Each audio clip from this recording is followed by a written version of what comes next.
Number 1. Myra Hindley. Most people in 1960s England thought evil had a face they would recognize, but no one imagined it would look like a quiet young woman with a blonde bouffant and a soft voice. Long before her name became synonymous with terror, Myra Hindley was seen as ordinary. She was born in 1942 in Manchester and grew up in a troubled working-class home shaped by strict discipline and emotional coldness. Neighbors described her as serious and guarded, someone who kept her real feelings buried. As a teenager, she lost a close friend in a tragic accident, and that loss deeply affected her. She tried to build a normal life, worked secretarial jobs, and blended in with the community. But everything changed the moment she met Ian Brady. They met at a chemical company in 1961. She was drawn in by his confidence, dark charm, and fascination with violence and authoritarian ideas. He gave her books about power, control, and criminal history. Hindley, who had always struggled to define herself, latched onto his worldview. Their relationship intensified quickly, and she began reshaping everything about herself to fit his influence. Her beliefs, her appearance, even her morals. While most saw a couple keeping to themselves, behind closed doors they were growing more detached from empathy. The crimes that followed would later be known as the Moors murders. Between 1963 and 1965, Brady and Hindley abducted and killed multiple children, targeting vulnerable young victims in the greater Manchester area. Hindley played an active role. She used her appearance to gain trust, lured victims to cars, and facilitated the attacks without hesitation. They buried the bodies on Saddleworth Moor, a bleak stretch of land that became permanently linked to their names. The murders sent fear through the region, but no one suspected the quiet couple living among them. The brutality was hidden behind friendly smiles and a normal home. Suspicion surfaced when a relative of Brady became uneasy about his behavior. In 1965, police arrested Brady after he attacked someone with an axe. During the investigation, evidence tied Hindley and Brady to missing children whose disappearances had gone unsolved. At first, Hindley denied everything, presenting herself as a loyal, frightened woman caught up in Brady's actions. But as investigators dug deeper, the truth began to surface. Items belonging to victims were found in her possession, and the couple's connection to the murders became undeniable. The discovery of audio recordings of one of the children being tortured further exposed her direct involvement. Their trial began in 1966 and quickly drew national attention. Brady was painted as the driving force, but Hindley's participation shocked the public even more. The idea that a woman could help orchestrate crimes against children defied expectations at the time and fueled national outrage. In court, she remained composed, often expressionless, and insisted she acted under Brady's control. The prosecution argued she was not a bystander, but an equal participant who showed no remorse. Witness testimony and forensic evidence left no room for doubt. She was convicted of murder and given a whole life tariff, meaning she would never be released. The public treated her as a symbol of corruption and betrayal of maternal instincts, and her name became one of the darkest in British criminal history. Over the years, Hindley attempted to reduce her sentence and reshape her image. She converted to Catholicism, claimed she had reformed, and argued that Brady manipulated her. Still, each time her case was raised, families of the victims and the wider public opposed any consideration of release. Politicians repeatedly stated that she should never be freed. As time went on, more details emerged about other victims who were not part of the original convictions. Searches of the moor continued long after the trial, and some remains were not found until decades later. Hindley occasionally cooperated with investigators, but many believed her willingness to assist was self-serving rather than sincere. Her life in prison remained marked by controversy, failed appeals, and intense media coverage. Each time her name appeared in the news, it reignited anger and grief. She died in prison in 2002 at the age of 60, still carrying the label of one of Britain's most hated criminals. Even after her death, her case remained a reference point in debates about sentencing, culpability, and the nature of evil. Hindley's actions reshaped how the public viewed female offenders, especially those who acted alongside a partner. People questioned whether she was controlled by Brady or whether she had fully embraced the violence herself. Most came to believe she made choices at every step and could have stopped, but chose not to. Her legacy is one of lasting pain for the families involved and a disruption of assumptions about who is capable of cruelty. The children whose lives were taken never had the chance to grow up, and their names are remembered far more compassionately than hers. The moorlands where the bodies were buried became a permanent symbol of the crimes, and even today, people associate that landscape with sorrow. Hindley's story shows how influence, desire, and moral surrender can combine into something catastrophic. The public never forgave her and never accepted any attempt at redemption. To most, her partnership with Brady didn't lessen her guilt. It proved how far she was willing to go when given the chance. Her case remains a chilling example of how someone who appeared reserved and controlled could participate in acts that stunned a nation. And while her death closed the legal chapter, the outrage surrounding her name never truly faded. People still debate whether she was shaped by her partner or revealed by him. What is certain is that her involvement left scars that generations won't forget. Up next is a woman whose crimes shocked North America in an entirely different way. Number 2, Karla Homolka.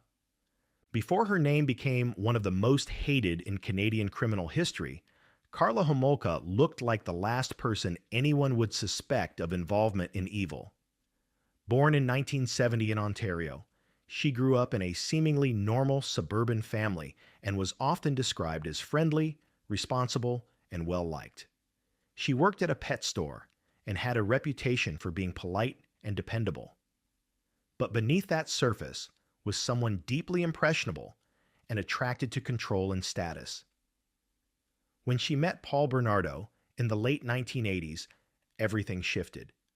He was charming, confident, and manipulative, and she was drawn to him instantly. Their relationship became intense and dark very quickly, with him dominating almost every part of her life. As their relationship progressed, Bernardo began escalating his fantasies and obsessions, and Homolka didn't pull away. She participated. In December 1990, the horror became real within her own home. Her teenage sister Tammy died after being assaulted while unconscious. Homolka later claimed it was an accident involving drugs and alcohol, but investigators would eventually uncover the truth. She had actively helped incapacitate Tammy so Bernardo could act on his desires. Instead of this event forcing her to stop, it marked the beginning of a pattern that continued into the following years. Homolka appeared calm at the funeral and carried on with life as though nothing had happened. Most of those around her had no idea what had occurred behind closed doors. The crimes that followed involved other young victims, lured and trapped by the couple's calculated planning. Homolka helped with every step, enticing victims, assisting in their captivity, and cooperating in acts that shocked even seasoned investigators. The crimes weren't random or impulsive. They were planned, filmed, and hidden with chilling attention to detail. Homolka often played the role of the approachable woman who helped lower the girl's defenses. What disturbed the public most later was how she presented herself during this time, holding a regular job, smiling in photos, attending family events, and maintaining the illusion of normalcy while knowing exactly what was happening. For a while, suspicion didn't fall on them, even though police were searching for a serial predator. Homolka and Bernardo continued living their double life, eventually getting married in 1991 in a large ceremony that appeared almost storybook from the outside. But behind the scenes, Their relationship was violently dysfunctional. Bernardo was abusive, and Homolka portrayed herself as his victim later on. Yet her behavior during the crimes didn't match someone acting out of fear alone. She actively participated, concealed evidence, and helped cover up what happened to the victims. The turning point came when Bernardo began targeting women in Scarborough, and police pressure intensified. In 1993, after a violent argument, Homolka left him and sought medical treatment for injuries. That visit triggered more questions, and her family began pushing her to separate from him. Around the same time, police linked Bernardo to multiple assaults through DNA evidence. With investigators closing in, Homolka faced the possibility of being charged alongside him. Rather than risk a full trial, she made a calculated decision that would define her legacy. She went to authorities claiming she had been abused and coerced, casting herself as another one of his victims. Prosecutors believed she held valuable information that could secure his conviction, and they agreed to a plea deal. In exchange for testifying against Bernardo, she received a 12-year sentence for manslaughter. At the time, authorities did not yet have access to videotapes the couple had made during the crimes, evidence that showed she was not only compliant, but actively involved. Once those tapes were found, it was too late. The deal was locked in, and it sparked a wave of outrage across Canada. The public felt misled, and the term "deal with the devil" was used repeatedly in headlines and political debates. When Bernardo went to trial, Homolka took the stand and described the crimes in detail. Her testimony helped secure his convictions and life sentence. But while he would never leave prison, she faced just over a decade behind bars. Families of the victims and much of the Canadian public believed she had escaped true justice. The tapes showed she had opportunities to stop what was happening and chose not to. They showed her presence and participation were voluntary, not forced. From that moment on, she became a symbol of betrayal, not only to the victims, but to the justice system itself. Homolka served her time in Canadian prisons, spending part of it in a psychiatric facility. She was eventually released in 2005, despite widespread effort to block her return to public life. After her release, she changed her name, moved provinces, and later relocated outside Canada for periods of time. Each time her whereabouts were discovered, communities reacted with fear and anger. She married, had children, and tried to avoid media attention, but her past followed her everywhere. Even minor sightings triggered national news coverage and renewed debate over whether her sentence was fair. To this day, opinions about her remain divided only in degree. Most see her as someone who got far less punishment than her actions warranted.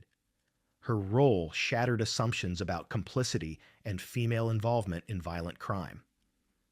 The controversy over her plea deal reshaped Canadian legal policy, with prosecutors becoming far more cautious about agreements in serious cases.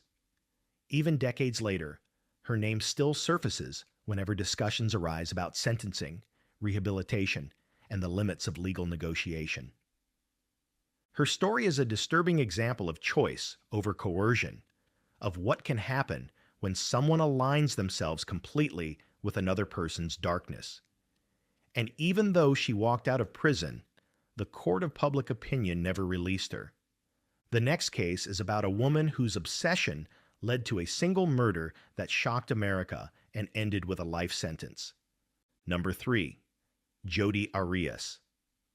When police first entered the Arizona home of Travis Alexander in June 2008, they were met with a scene that felt impossible to reconcile with the image of the woman who would later be arrested.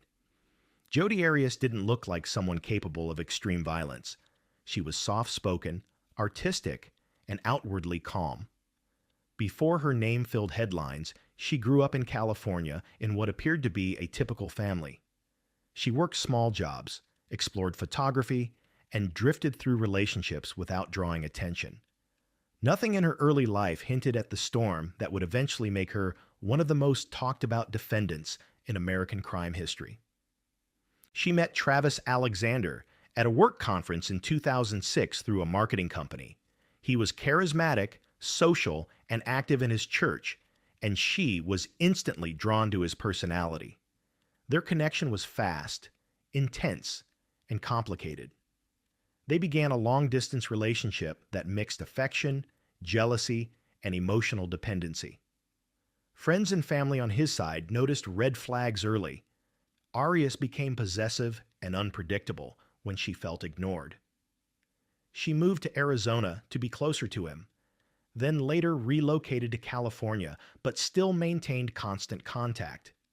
Even after their relationship officially ended, she continued inserting herself into his life, sometimes showing up unannounced. In the weeks leading up to his death, friends of Travis said he seemed conflicted. He wanted to move on, but Arias wouldn't let go. He was planning a trip to Mexico with another woman, something Jody found out about shortly before everything unraveled. On June 4th, 2008, Travis missed important calls and appointments. Nearly a week passed before friends went to his home to check on him. What they found was horrifying. His body was discovered in the bathroom with multiple injuries, and the scene showed signs of a violent struggle. The brutality stunned investigators and the public alike. It was clear this wasn't random. It was personal. Suspicion quickly turned toward Arias. She had spoken to police early on and claimed she hadn't seen him in weeks. Detectives found her behavior odd. She offered details no one asked for, cried at strange moments, and volunteered unprompted explanations. As they dug into phone records, travel routes, gas receipts, and timestamps, an unsettling picture formed. Her car had been rented, her hair color changed, and she had taken an unusual road trip that placed her near his home around the time of his death. Evidence piled up fast. The biggest break came when police found a damaged camera in the washing machine at the crime scene. They recovered photos that showed both Arias and Alexander together on the day he died, and additional images taken during and after the attack. Once confronted with undeniable evidence, her story began to shift. First, she claimed she hadn't been there. Then she suggested two intruders were responsible.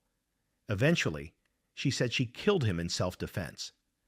Each explanation contradicted earlier statements, and prosecutors argued she was trying to control the narrative rather than tell the truth. The trial that followed in 2013 became a national spectacle.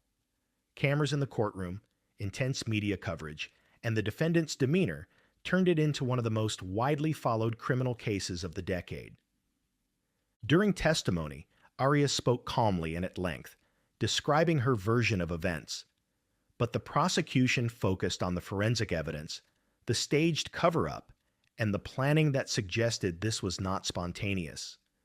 The jury heard about her jealousy, possessiveness, and repeated attempts to contact Travis even after he tried to distance himself.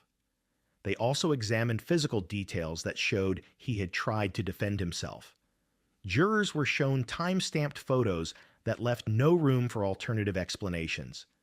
The prosecution argued she acted out of anger and fear of abandonment, not self-defense. The verdict was clear. She was convicted of first-degree murder. The sentencing phase stretched on with dramatic courtroom exchanges and debates over whether she should receive the death penalty. Some jurors supported that outcome, but they couldn't reach a unanimous decision. Ultimately, the judge imposed life in prison without the possibility of parole.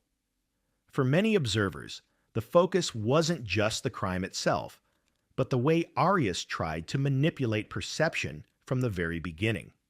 Even after conviction, she gave interviews, made statements, and continued to attract public fascination.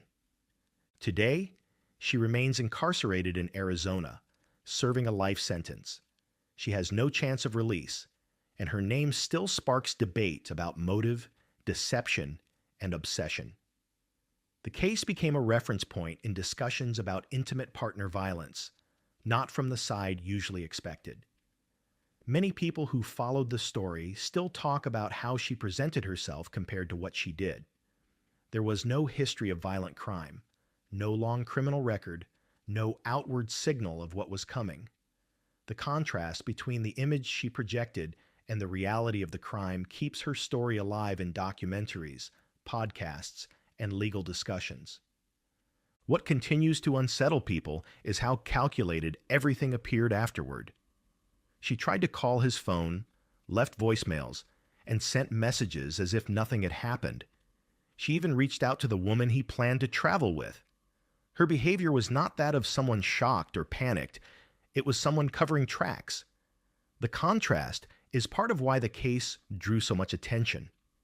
Unlike other high-profile murders, this one centered on a single victim and a single perpetrator whose motivation stemmed from a personal relationship spiraling out of control. Even years later, the public hasn't fully moved on. Some see her as manipulative and dangerous. Others analyze the psychological factors that led to the killing. The one thing everyone agrees on is that the evidence left no doubt about her responsibility. And despite all the shifting stories, the court's judgment ensured she will never walk free. Next is a case where belief and delusion collided, leading to crimes that horrified an entire nation. Number 4. Lori Vallow Daybell. Long before her name was linked to death, missing children, and a doomsday prophecy, Lori Vallow was seen as a devoted mother with a bright smile and a seemingly ordinary life. Born in 1973 in California, she grew up in a religious household and married young.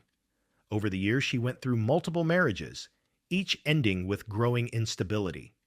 She had 3 children and often presented herself as spiritual, loving, and strong. To those who knew her casually, she didn't seem dangerous, just someone searching for purpose. But her beliefs would eventually drift far beyond anything recognizable, pulling her into a world where visions, prophecy, and apocalyptic promises overshadowed reality. In 2018, everything changed when she met Chad Daybell, a religious author in Idaho whose books focused on end-times theology. He believed he was chosen to help lead the 144,000 who would survive the end of the world. Lori connected instantly with his ideas. She began telling friends she had lived multiple past lives, that dark spirits could possess people, and that some individuals were already dead spiritually, even if their bodies were alive. Her behavior shifted dramatically. She told others that the world would end soon and that she had a special mission. This new identity pushed her further away from her family and closer to conspiracy and control. Her 2 youngest children, 7-year-old J.J. Vallow and 16-year-old Tylee Ryan, disappeared in 2019. Lori never reported them missing. Instead, she told people different stories. Tylee was at college. J.J. was with a friend. Everything was fine. Family members kept asking questions, especially J.J.'s grandparents, who contacted authorities after Lori cut off communication. When police in Rexburg, Idaho, tried to conduct a welfare check, Lori claimed J.J. was in Arizona.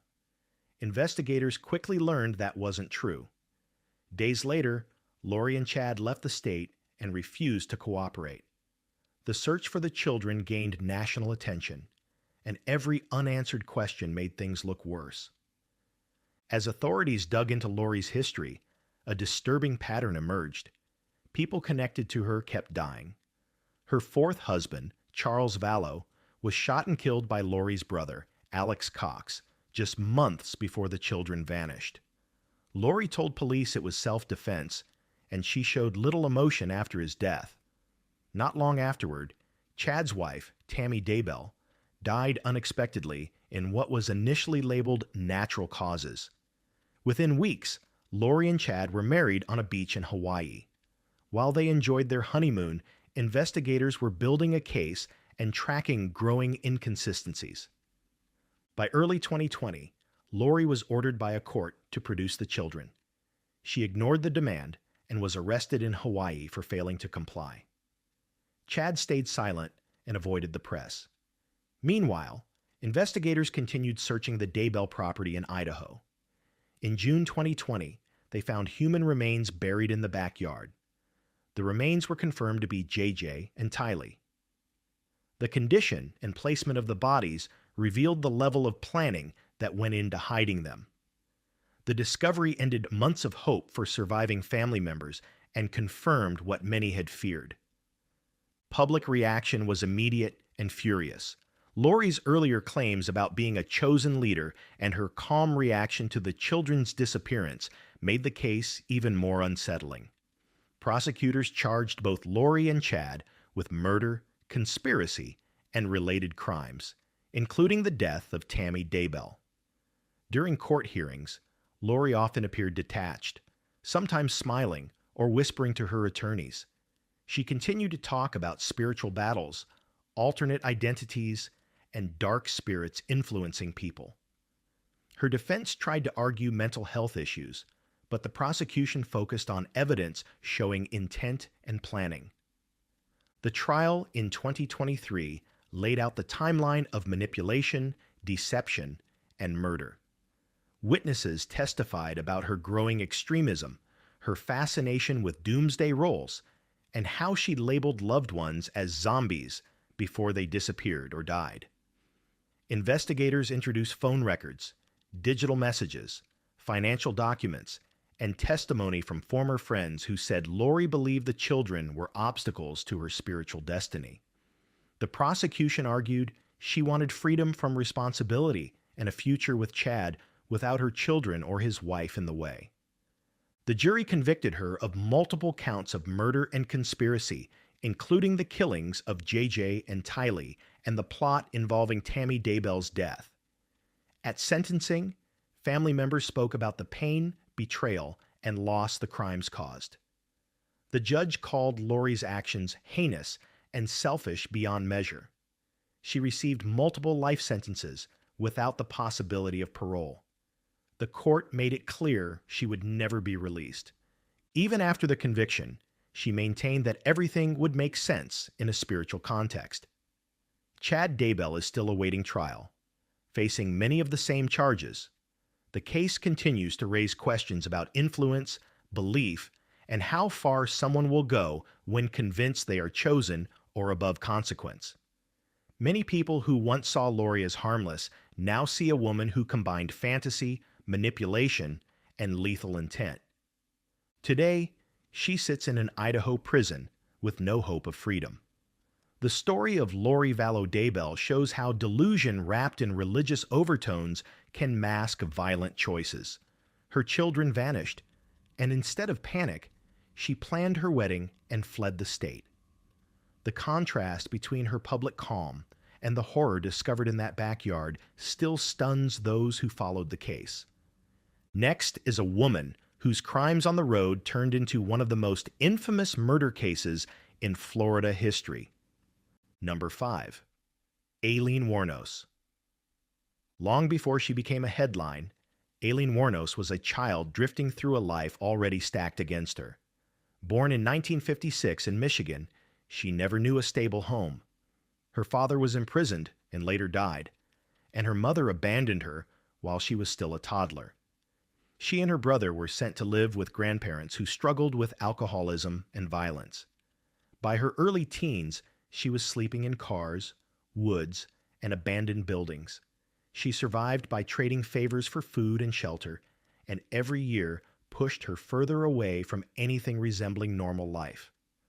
What followed was a pattern of pain, survival, and conflict that shaped how she saw the world.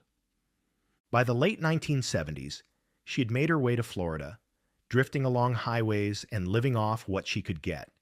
She hitchhiked, stayed in cheap motels, and survived through theft, scams, and relationships that rarely lasted.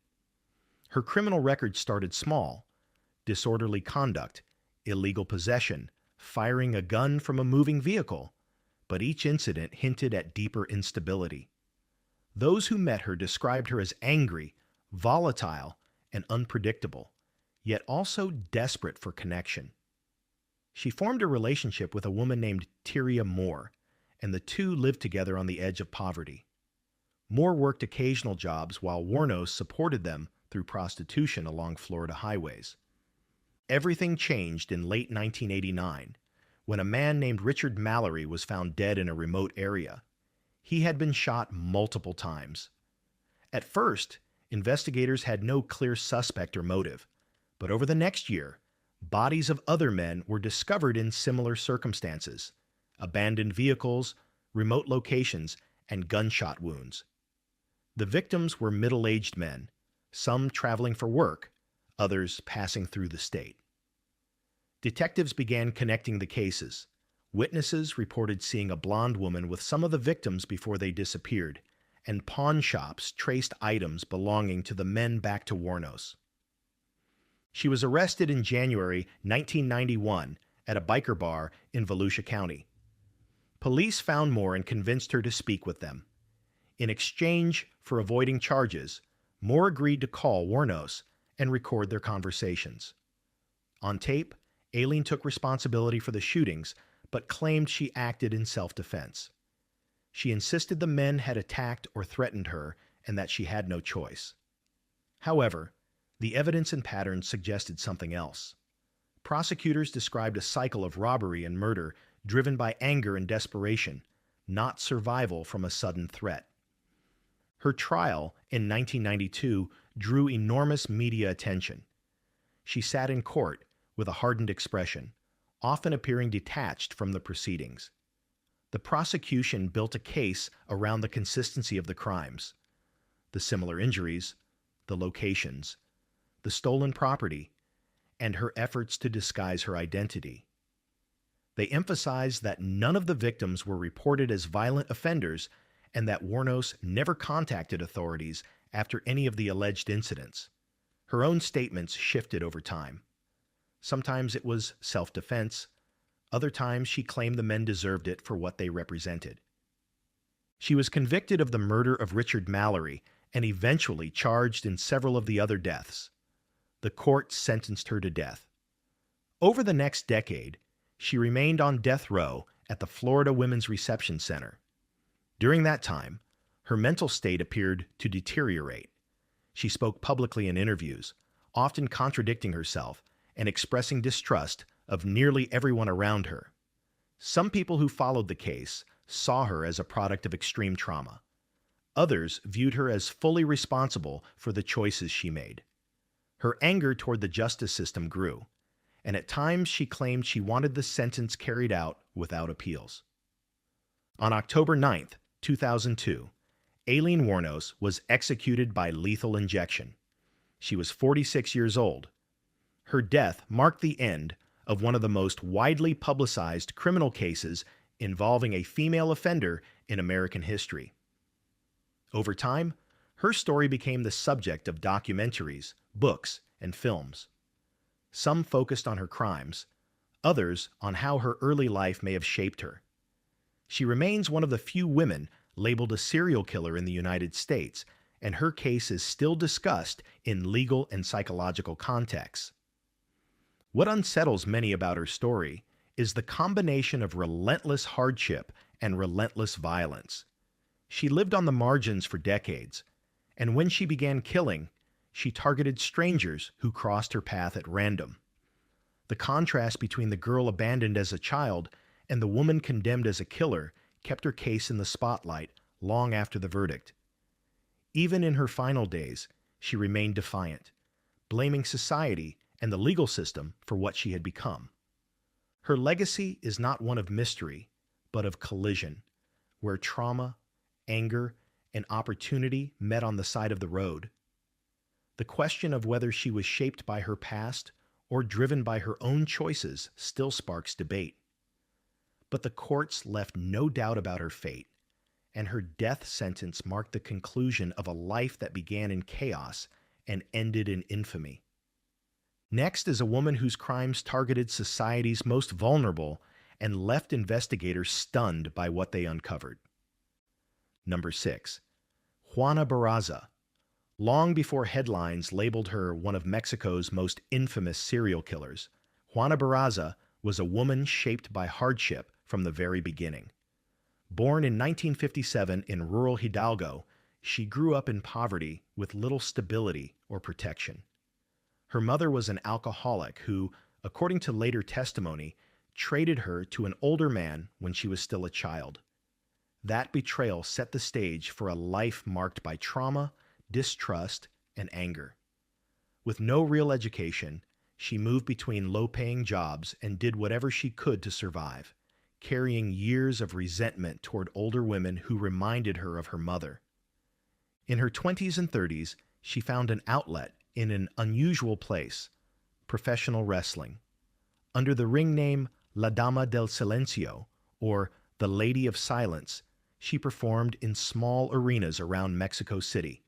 She wore flashy outfits and a mask, playing the part of a strong, quiet fighter. Wrestling gave her a persona that felt powerful, controlled, and respected, something she lacked in everyday life. Outside the ring, she had children and tried to maintain a household, but financial struggles never went away. The cost of supporting her family on inconsistent income constantly pushed her to the edge. By the late 1990s and early 2000s, reports of murdered elderly women began to alarm authorities in Mexico City.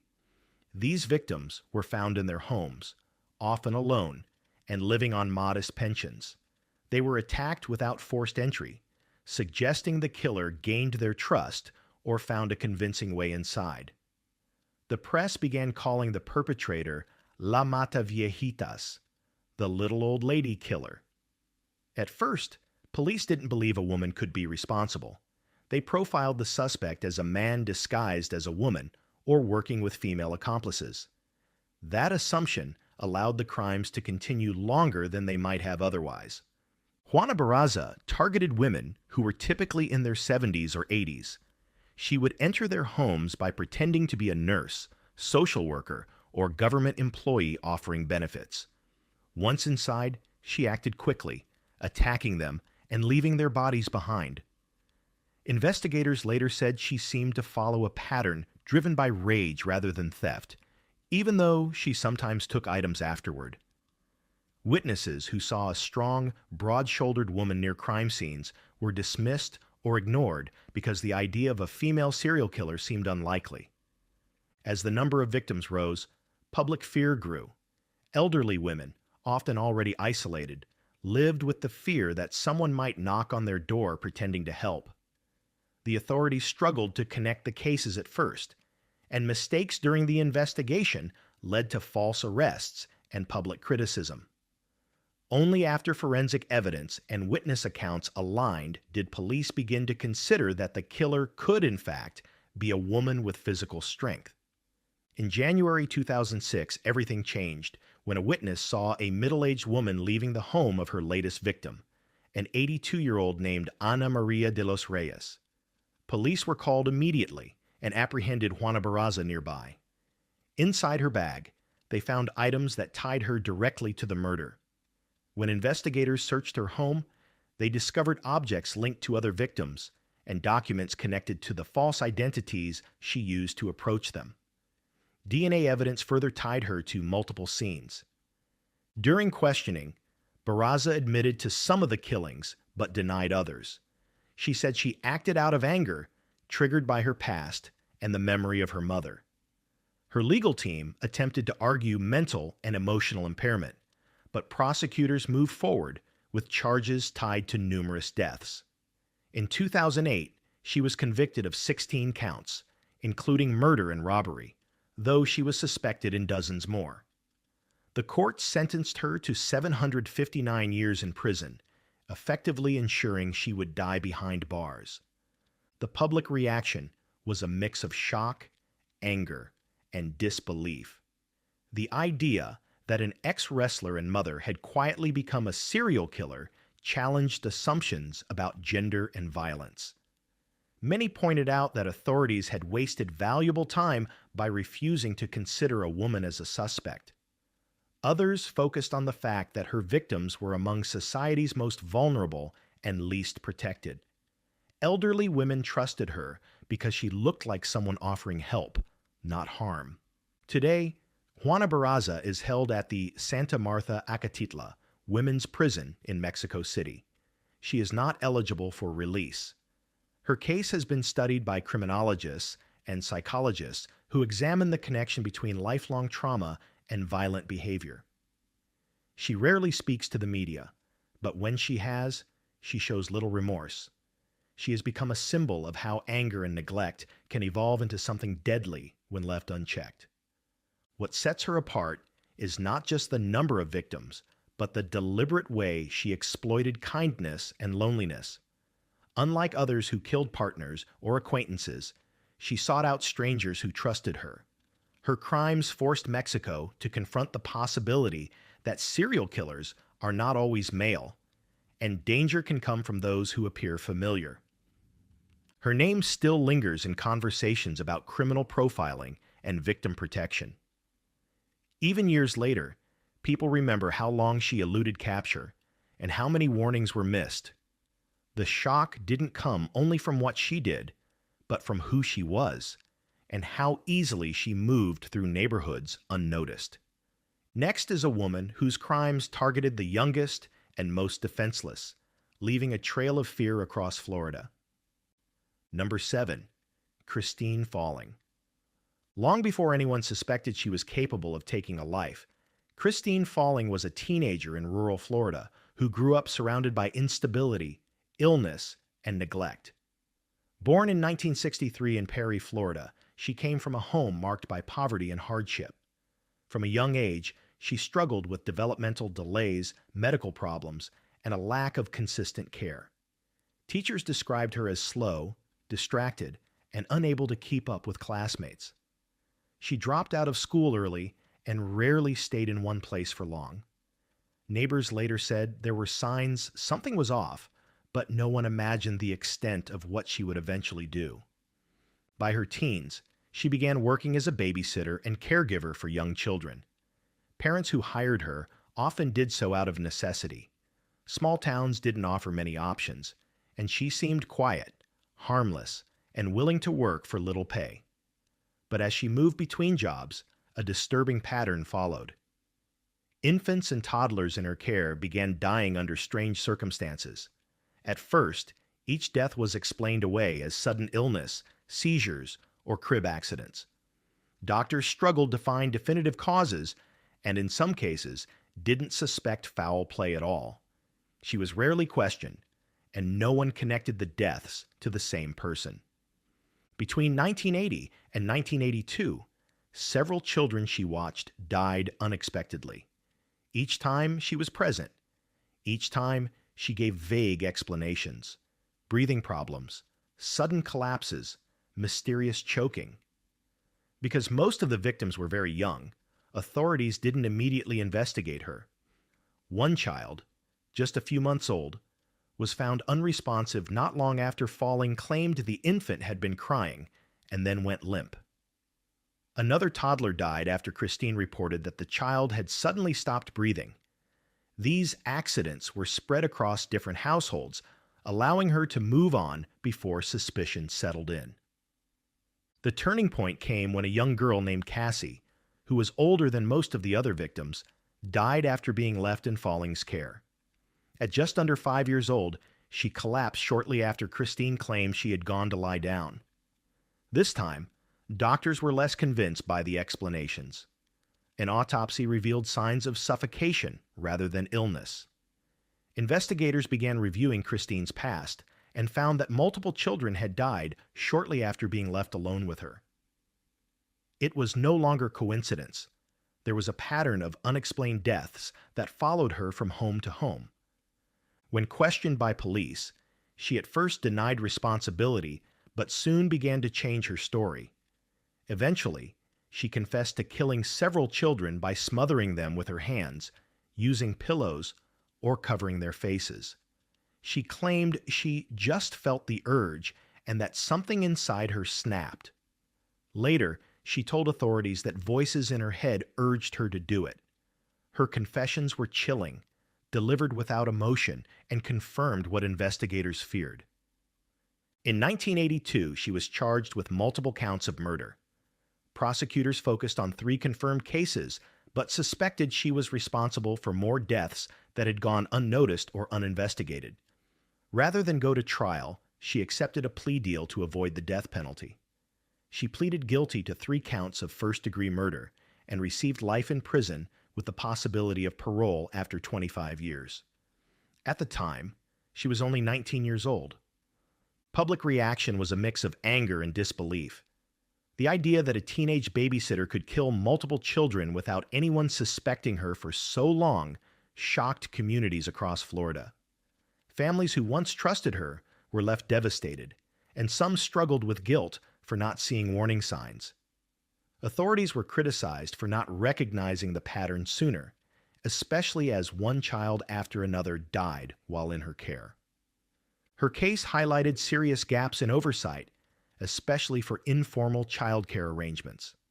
There were no background checks, no reporting requirements, and few medical reviews of unexplained child deaths in that era. Many people realized too late that she had been able to move freely from family to family without any suspicion following her. Some experts later argued that she exhibited signs of a rare type of serial killer, driven not by money or revenge, but by impulse, frustration, or emotional disturbance. Christine Falling has been incarcerated at the Florida Women's Reception Center since the early 1980s. She has never been released. Over the years, she has occasionally sought parole, but those requests were denied due to the gravity of her crimes and opposition from the public and law enforcement. Even decades later, the details of her confessions and the ages of her victims keep her name tied to one of Florida's darkest childcare cases. Today, she remains a reminder that danger does not always come from strangers or obvious threats. She was someone families trusted with their most vulnerable children, and that trust was tragically misplaced. Whether driven by rage, mental illness, or a desire for control, she took lives she was meant to protect. The ripple effects of her actions still linger among families who lost children without answers for years. The quiet way she entered homes and the silent way her victims died left investigators stunned when the truth finally emerged. And even now, people who hear her story struggle to understand how she went unnoticed for so long. Next is a woman who built a different kind of deception, one that ended not just in murder, but in an execution. Number 8. Judy Buenoano. Long before she became known as one of America's most calculating female killers, Judy Buenoano lived a life that seemed marked by hardship, reinvention, and secrecy. Born as Judius Welty in Texas in 1943, she faced early turmoil when her mother died, and she was sent to live with her father and stepmother. She later claimed she was abused in that home, and by her teens, she had left to take control of her own life. She changed her name more than once, and often crafted new stories about her past, presenting herself in ways that made others trust her without question. Beneath that composed exterior, she carried ambitions and motives that would turn deadly. In the early 1970s, she was living in Florida with her husband, James Goodyear, an Air Force sergeant. By all outward appearances, their life was stable. But in 1971, James suddenly fell gravely ill after returning from deployment. Doctors couldn't explain the rapid decline in his health, and within months, he died. Shortly after his death, Judy collected life insurance policies taken out in his name. At the time, no one raised suspicion, and she quietly moved forward with her life. Not long after, she became involved with another man, Bobby Joe Morris in Colorado. He also died under unexplained medical circumstances in 1978. Once again, Judy benefited financially and left the state without drawing attention. Around this time, people who knew her said she appeared calm and practical, never behaving like someone grieving. She returned to Florida with her children and continued presenting herself as a responsible single mother. What followed revealed just how far she was willing to go. In 1979, her teenage son, Michael, a healthy young man with plans for the future, suddenly developed severe and unexplained symptoms. His muscles weakened to the point he needed metal braces to walk. That same year, Judy took out a hefty life insurance policy on him. In 1980, she took Michael on a canoe trip on the East River near Pensacola. The canoe capsized, and Michael, unable to swim with his leg braces, drowned. Authorities initially viewed it as a tragic accident. Judy collected the insurance payout and continued life without interruption. Her pattern might have continued undetected if not for what happened next. In 1983, she became engaged to a Pensacola businessman named John Gentry. Without his knowledge, she encouraged him to take health supplements she prepared herself. He soon began experiencing violent sickness and sought medical help. Doctors couldn't identify the source of his condition, but he began to recover after stopping the pills. Unaware of the danger he'd narrowly escaped, he planned a future with her. But before their wedding, Judy attempted something far more drastic. She purchased a car insurance policy on him and arranged for him to pick up some items from his vehicle. As he started the engine, it exploded. Gentry miraculously survived the car bombing and was rushed to the hospital. Investigators initially believed it was a freak mechanical incident, but when detectives interviewed him, he mentioned the strange vitamins Judy had made him take and how his health had only worsened after meeting her. That information triggered a full investigation. Detectives re-examined Michael's drowning and found it suspicious in light of Gentry's near death. They exhumed the bodies of James Goodyear and Bobby Joe Morris. Toxicology tests revealed arsenic poisoning in both men, something that hadn't been detected earlier. Prosecutors concluded that Judy had systematically poisoned her victims, waited for symptoms to worsen, then benefited from their deaths. By 1984, she was arrested and charged with multiple crimes, including the murder of her son and attempted murder of Gentry. The evidence against her was overwhelming. During the trials, prosecutors described her as cold, methodical, and motivated by financial gain. Witnesses testified about insurance policies she had taken out shortly before each death and about her calm demeanor when tragedy struck. In court, she showed little emotion, which only deepened the public's reaction to her actions. She was convicted of first-degree murder in Michael's death and sentenced to life in prison. Then, in a separate trial for the attempted murder of Gentry and the poisoning of her husband, she was sentenced to death. The combination of poisoning, calculated planning, and financial motivation made her one of the rare female death row inmates in the United States. Judy Buenoano was executed by electric chair in Florida on March 30th, 1998.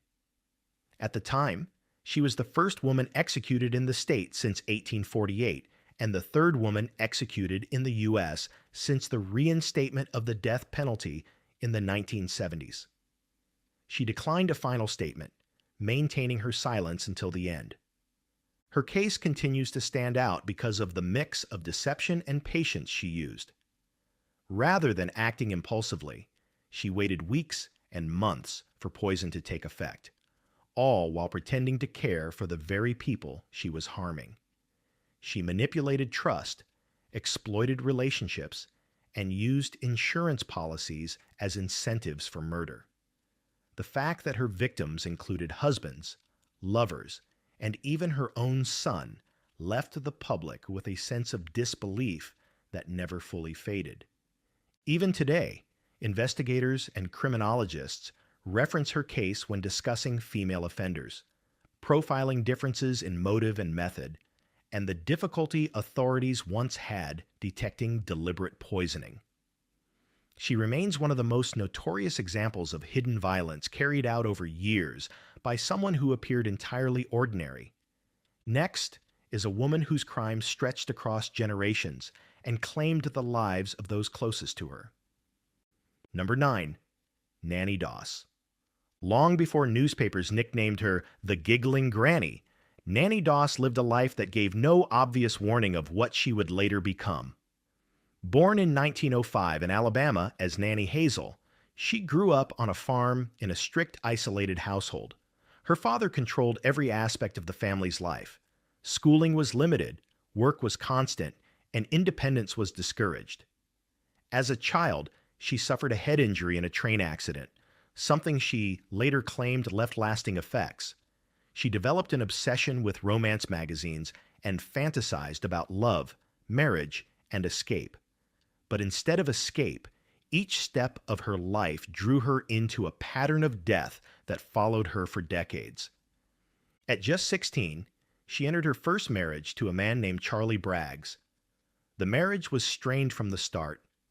They had 4 children together, but their relationship was plagued by jealousy, abuse, and infidelity. Relatives who lived with them began dying mysteriously. 2 of their children died suddenly under unclear circumstances. At the time, doctors thought it might be food poisoning, and no investigation followed. Braggs later said he suspected Nanny but claimed he had no way to prove it. He eventually fled the home with their oldest child, leaving her with the youngest. After their divorce in the mid-1920s, Nanny moved quickly into more relationships. She married a man named Frank Harrelson in 1929. He was an alcoholic, and the relationship deteriorated over time.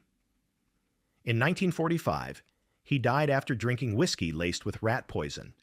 Nanny later admitted she killed him because she was tired of his drinking and abuse. Rather than lying low, she continued seeking new husbands, always through personal ads or Lonely Hearts columns. Her third marriage was to a man named Arlie Lanning in North Carolina.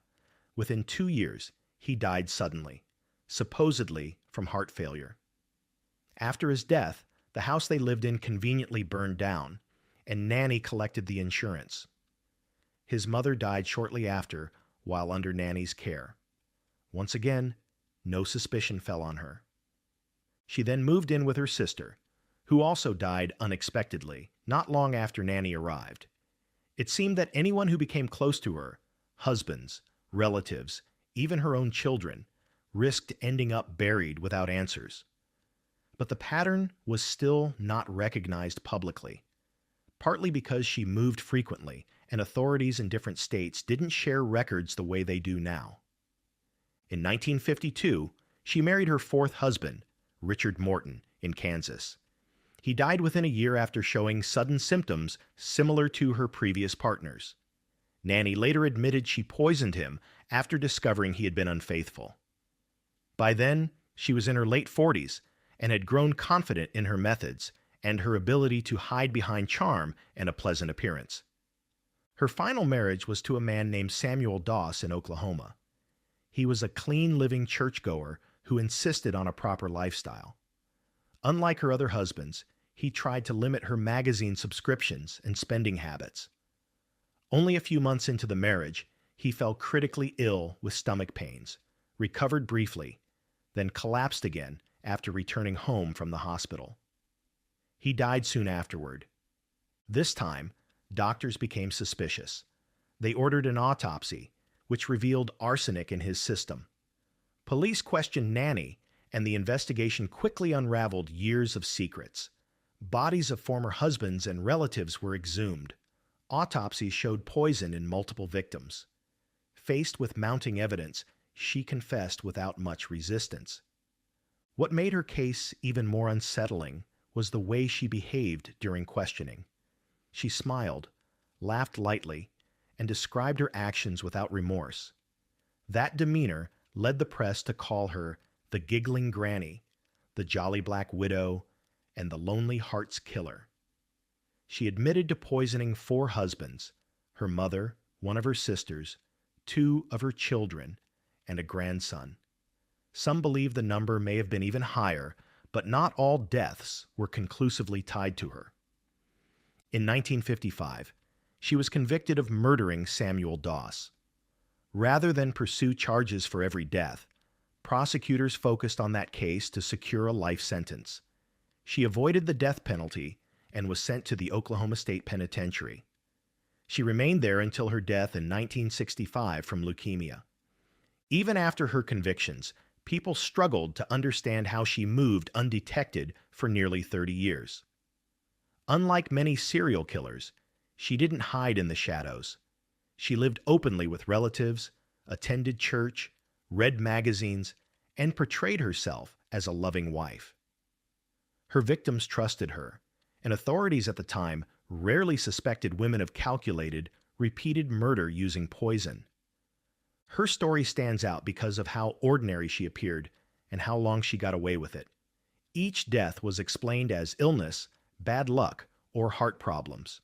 She didn't act impulsively. She planned, poisoned, waited, and collected insurance or freedom. Even her confessions lacked emotion, as though she were recounting chores rather than lives taken.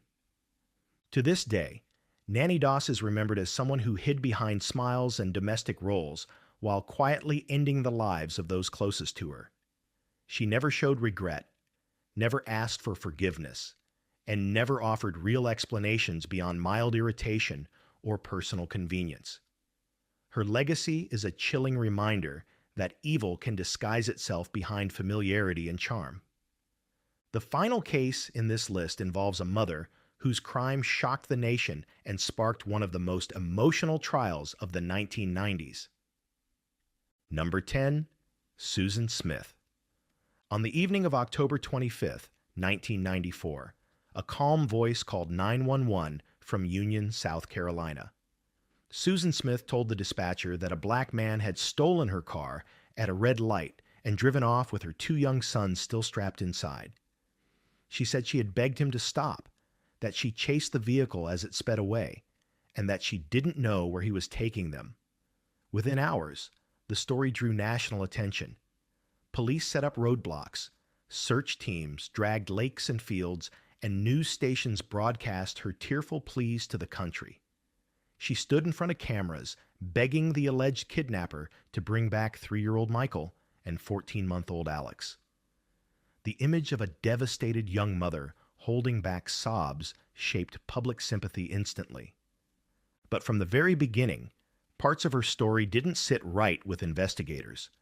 There were no witnesses at the intersection. There were no tire tracks suggesting a sudden carjacking. Her timeline shifted slightly each time she was asked about it. Police tried to support her, holding press conferences, sending out alerts, even bringing in the FBI, but detectives quietly began doubting every detail. As days passed with no suspect and no sightings, the pressure on Susan grew. She repeated the abduction story on national television, her voice cracking as she begged for her boy's return. But behind the scenes, investigators were narrowing in on her. 9 days after the alleged carjacking, everything changed. On November 3rd, 1994, Susan finally broke. In a written confession, she admitted there had been no carjacker at all. She had driven her Mazda protege to John D. Long Lake. Her sons were strapped in their car seats in the back. She got out, released the handbrake, and let the car roll forward into the water. The vehicle drifted slowly before submerging fully. Unable to escape, Michael and Alex drowned as the car sank. Susan watched the water swallow the vehicle before walking away and later pretending to be the victim of a stranger's crime. When authorities pulled the car from the lake, the horror became real. Rescue workers found the boys exactly as she described, still buckled in their seats. The nation that had prayed for their safe return now turned on her in disbelief and outrage. Investigators revealed the motive they pieced together. Susan had been involved with a man who didn't want children in the picture, and she believed removing them would help her keep the relationship.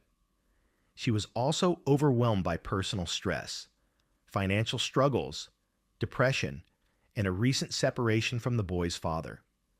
None of it explained or excused her decision, but it showed how far she had spiraled before making that irreversible choice. Her trial began in July 1995 and drew massive national coverage. The prosecution argued that she acted deliberately and chose her own future over her children's lives. They emphasized the planning, the lies, and the calculated attempt to blame an innocent man. The defense pointed to her mental state, childhood trauma, and claims of sexual abuse by her stepfather. Psychologists testified that she struggled with depression and suicidal thoughts, and that she might have acted in a moment of emotional collapse rather than pure malice. But the jury had to weigh those claims against the fact that she not only killed the children, but lied for over a week as the country searched for them. She was convicted of 2 counts of murder. The prosecution asked for the death penalty, but the jury chose life in prison with the possibility of parole after 30 years. The judge told her bluntly that she was receiving mercy she hadn't given her sons. Her sentence meant she would first be eligible for parole in 2024. She has remained in the South Carolina Department of Corrections ever since, spending most of her time out of the public eye. Even decades later, her case stands out not just for the crime itself, but for the deception that followed. She used race to frame an imaginary suspect, triggering fear and tension in her own community. She stood in front of cameras, holding on to a lie while rescue teams searched the very lake where she left her children. Her actions shaped new conversations about maternal filicide, mental health, and media manipulation. In prison, she has been disciplined several times for rule violations, but she has never shown remorse publicly in a way that satisfied the public. Many believe she should never be released. Family members of the boys, including their father, have made it clear they will fight any attempt at parole. Her story remains one of the most notorious child murder cases in American history, not because of mystery or confusion, but because of how calculated the cover-up was.